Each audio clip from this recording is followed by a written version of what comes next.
Thanks, Jenny. I feel, for balance, I feel compelled to say thank goodness for the United States of America as well, after where we finished off the last panel. This was always going to be a great panel, but it's particularly topical now after the Prime Minister's visit to Washington last week. Most of you probably saw the big headlines out of that was a doubling of the Australian government funding for critical minerals from $2 billion to $4 billion. So that's how we saw the visit. I'm fascinated to get an American perspective, and Giulia Siccardo from the Department of Energy, keen to get your view. What did you make of last week? Did something tangible come out of this, or was it a symbolic catch-up of old mates? Thanks, Peter, and thank you so much for having us. I think the meeting last week was certainly much more than symbolic. Certainly it was a clear indication that both of our countries are poised to make truly catalytic investments in battery supply chains and critical mineral supply chains.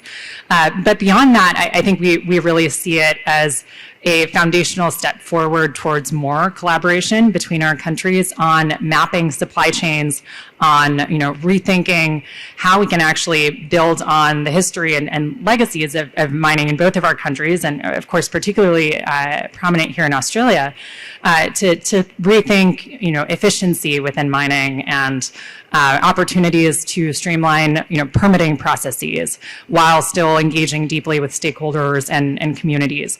And so I think we expect at the Department of Energy a lot more substantive work to come, and actually kind of digging in and understanding the opportunities to reimagine a different mining in the future, one that is more efficient, more sustainable and productive. We're also joined today by Halimah Najieb-Locke from the Department of Defence.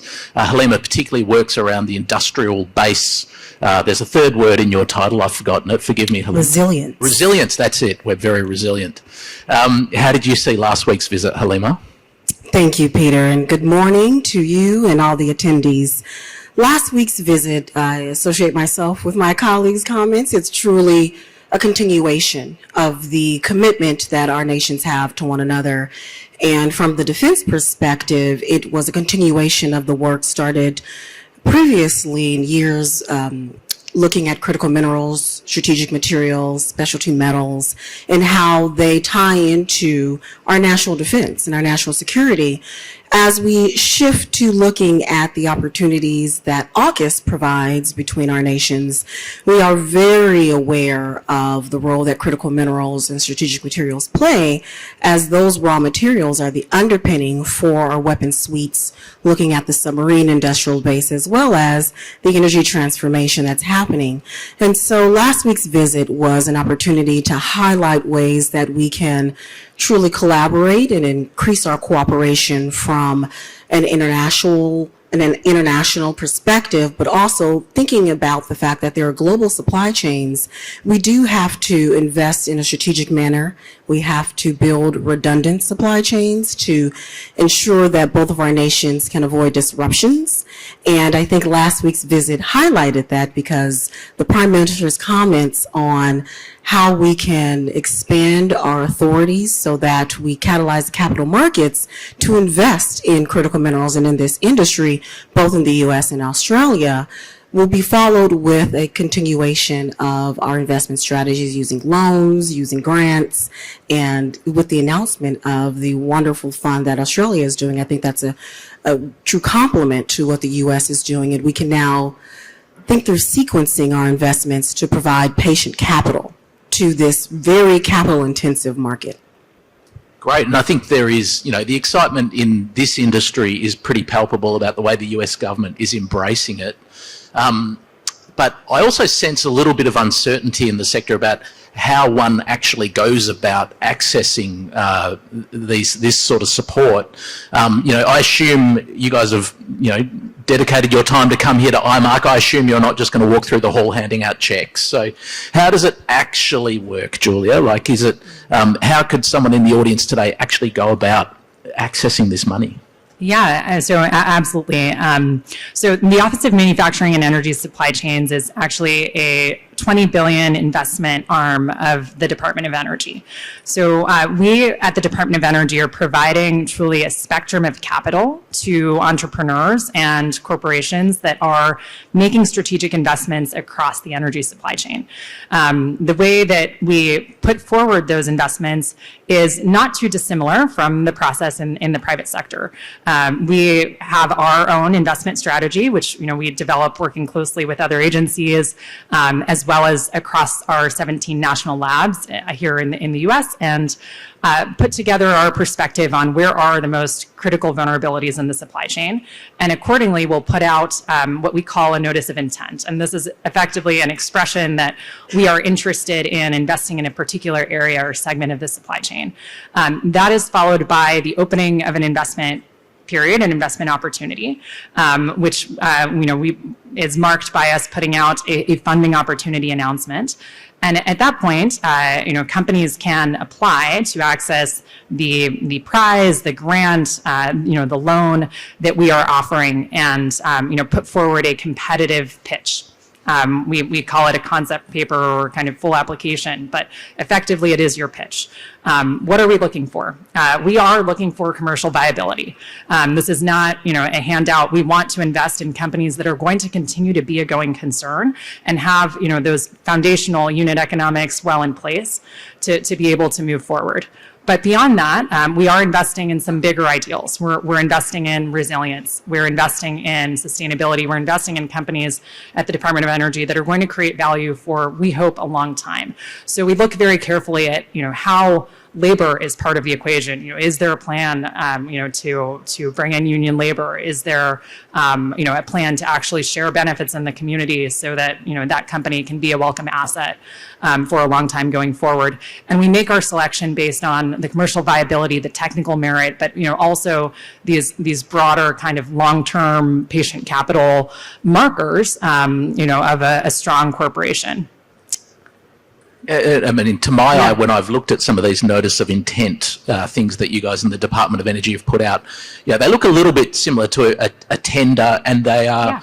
Is it sort of fair to say that that's where you guys get quite specific about, well, this particular pot of money is for this really specific thing, and there'll be, dozens of them? Is that fair to say? That's right. So we focus our investment opportunities on critical areas of the supply chain, and often do multiple rounds. So the Department of Energy and our office specifically, MESC has invested about $2 billion to date in critical minerals and battery supply chain companies basing their activities in the United States.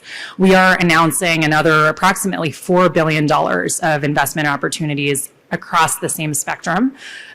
We put forward, when we put out a notice of intent, roughly some of the areas that we're interested in. So there are 8 areas that we've put out. If you log on to the Department of Energy Infrastructure Exchange website and look through the critical minerals and battery opportunity, you'll see those 8. They are broad, and we put out more detail when the investment period is open. But I will share, with this group, we are still, a few weeks away from this $4 billion opportunity being open, but 3 out of 8 of our areas of interest are focused on separation and processing. And I think it's worth mentioning, we will cover, but the Department of Defense and the Department of Energy in the U.S. are quite complementary across the supply chain, in that energy does not actually invest in extraction itself, but we start from separation and on to processing and refining, and work very closely with our colleagues who are at the Department of Defense investing in the extraction activities as well. Halimah, does it work in a similar way at the Department of Defence? And for someone in the audience who might be at a small company, will they find applying for this money arduous? Wonderful. Yes, it does work very similarly. So we also in the Department of Defense, within my office, use funding opportunity announcements, and that is intended to lower barriers of entry specifically for small businesses. So it functions in a manner in which you are able to provide a white paper, and that white paper will detail how you can meet the defense-specific needs in our funding announcements. So for critical minerals, we colloquially call it the Call 12, and so that outlines similarly our critical mineral strategy from mine to magnet, or what we like to also call mine to prime. So for our original equipment manufacturers, such as those for the F-35 or submarine industrial base, the Columbia class in Virginia, they have a need for magnets, right? So thinking about on the light and the heavy rare earth elements, or for your specialty metal in the aerospace industry, we will really delineate what we're looking for from a mineral perspective. And there's a lot of overlap, but the authorities are for extraction, mining, magnetization, metallization, and some processing. So within the Department of Defense, we are truly trying to catalyze how we are able to bring to bear what you all are doing in industry for the application for our weapon systems and our advanced capabilities. So what we've done is opened that up. We've also stood up another transaction authority within my office, IBP, that is in a consortium-based approach. So you're able to actually see how others are approaching it and seek some assistance in navigating the spaces and understanding how it maps across our strategy to get what we are investing in from the critical minerals sector into what we like to call the demand signal of our programs of record, because we understand that stability is key.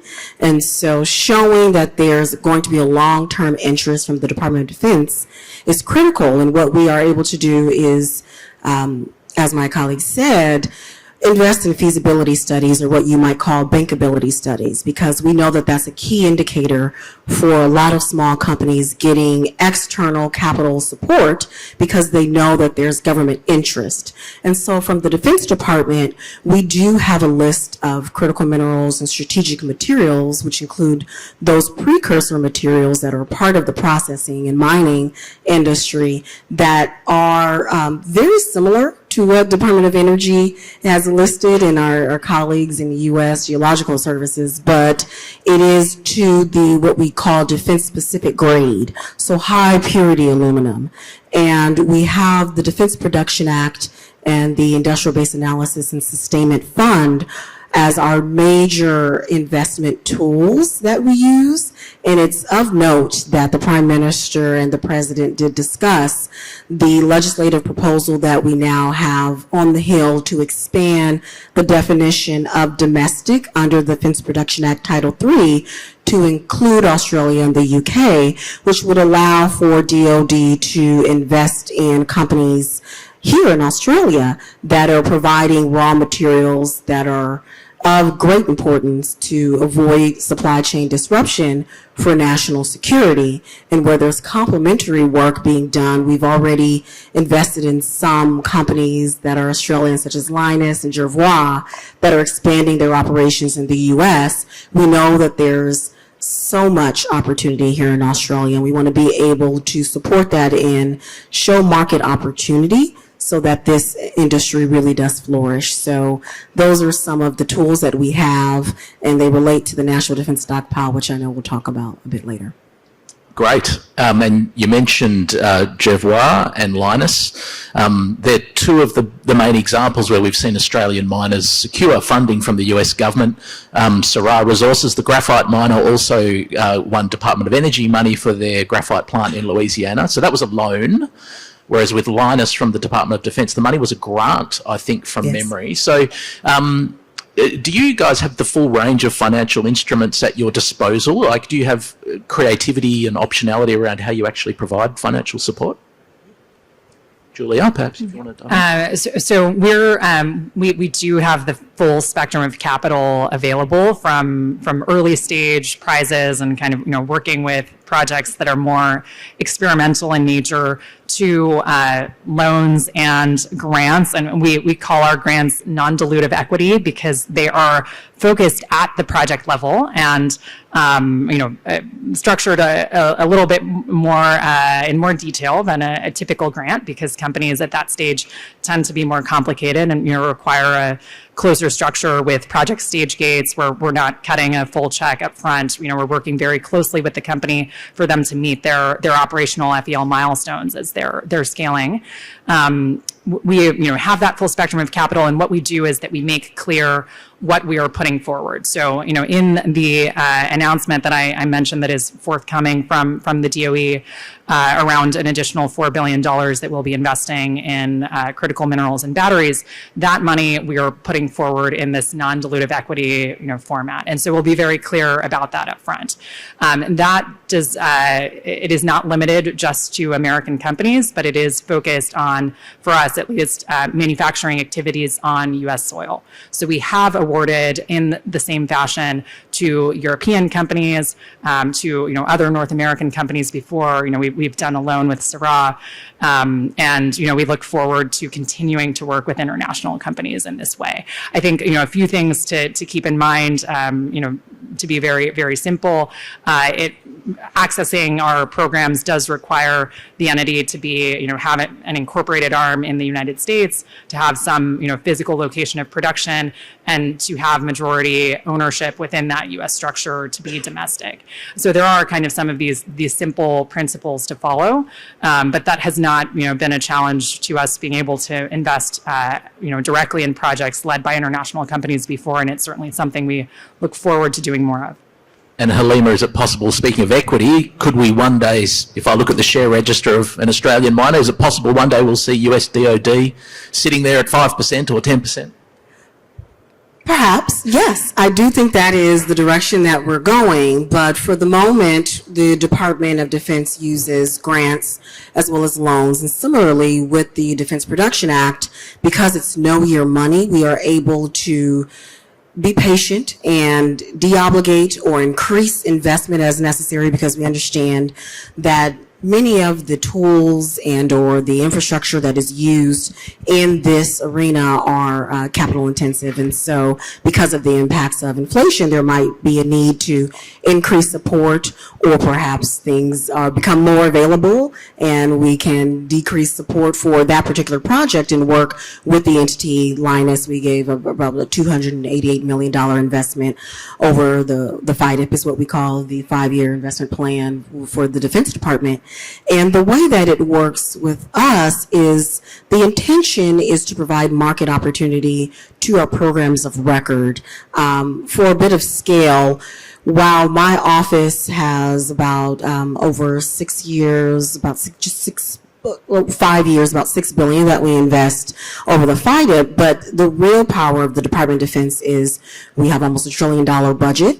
And so the intention is to make sure the investments that we make are making their way into programs of record so that they are able to grow and expand and meet the demands of our projects that are very aligned with the technology infrastructure that is happening on the commercial side, but for defense applications. So thinking through the fact that there's an ability for us to pull in and expand our industrial base, create redundancy by having multiple sources of a critical mineral, and make that as an offering, a policy decision for our OEMs and other prime contractors to be the customers of the critical minerals marketplace, so that they can subcontract with them, and every year when they're winning those multi-billion-dollar awards, they're able to flow down that impact to their suppliers, to which we hope to expand to more Australian companies. Now, if I think about a lot of the US legislation in this kind of realm, often there's a phrase in there about foreign entities of concern. These are the sort of, nations that a lot of these policies are designed to create supply chains around. So if, there's someone in the audience today has a critical minerals project, they feel like they qualify for a lot of the spirit of what you're talking about, but they know that on their share register there might be a substantial shareholder from a foreign entity of concern. Does that rule them out from Department of Defense, Halimah? It does not rule them out. And the way that we approach it, because it's a conversation in that white paper, which only has to be about 5 pages to lower the barrier of entry, is we engage in conversation to understand at the project level what the structure of that company is, the board access, who is a part of what level of access, and then we structure a technology investment agreement, a TIA, and that will, if there is a foreign entity of concern that is already a part of that company structure, we can wall that entity off by limiting the access that they have to the technology that the U.S. government is investing in, and also limiting the flexibility they have to increase their investment in the company, is because, again, they're going to be U.S. companies, and so they would have to come back to the agreements officer to negotiate that percentage, and that would also go through our Committee on Foreign Investment in the U.S. And so it does not rule out, but in fact, it's a conversation point, because the Defense Department for decades has known that, the global supply chain of mining means that we must work in an interconnected fashion. And so the conversation is really about, what are the access points, who is in your supply chain, and how do we ensure our investments are going to the intended audience and endpoint, which is going to be for Defense Department, highly controlled end items, high technology end items. And so we're able to make sure that you are commercially viable, and what we're doing with defense is walled off and separate. So does not close the door, and in fact, we are very much so open for business. Great. Well, we're in our last minute, so we better wrap up, unfortunately.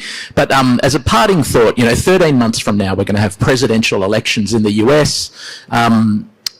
People in the audience today might wonder whether this mood of cooperation and spirit and generosity from the US for this sector would survive if there is a change of power in the White House. Now, you can't predict future policies of future administrations, but can you give us a sense of whether, do you get the sense that there is bipartisanship in Washington around US funding for the critical mineral sector here? Yeah, I think today there are many things that, we could not say that there is bipartisan support for. But if we look at, what we're convened here to talk about, critical minerals, supply chain stability, resilience, energy transition, these are all topics where there is absolutely a bipartisan recognition that we need to continue to invest. We need to invest catalytically, and the government has a clear role to play in bringing private sector investment to the table, de-risking these highly capital intensive new projects, and building out supply chains where they haven't existed before. I will share, about a month ago, I was in Missouri at a groundbreaking for one of the investments of our office. We invested $200 million with an Israeli company that was building LFP, cathode active material processing, plant processing capacity in Missouri. And this event was co-hosted by the Republican governor of Missouri and our Secretary Granholm, obviously from Biden's administration.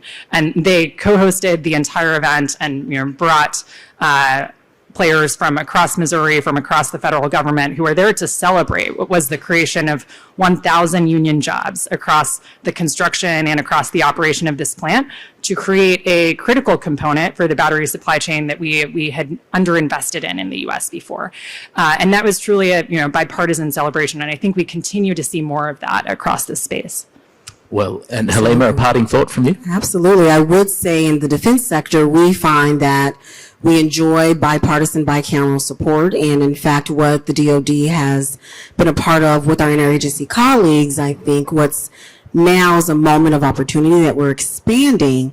It has its roots decades. When you look at the National Defense Stockpile, that has enjoyed great bipartisan support from U.S. Congress. And in fact, the last 2 fiscal years, they awarded, I believe, $210 million to increase flexibility of the stockpile.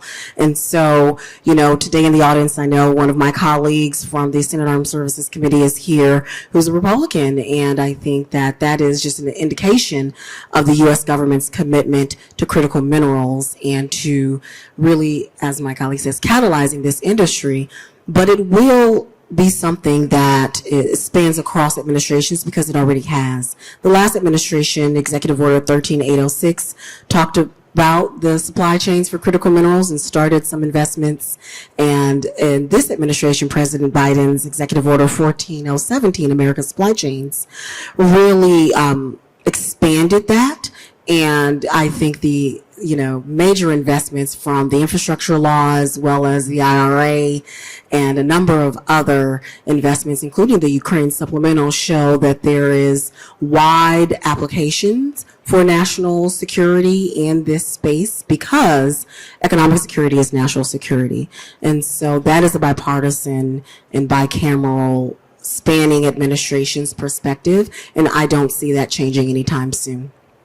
Please thank Giulia Siccardo and Halimah Najieb-Locke.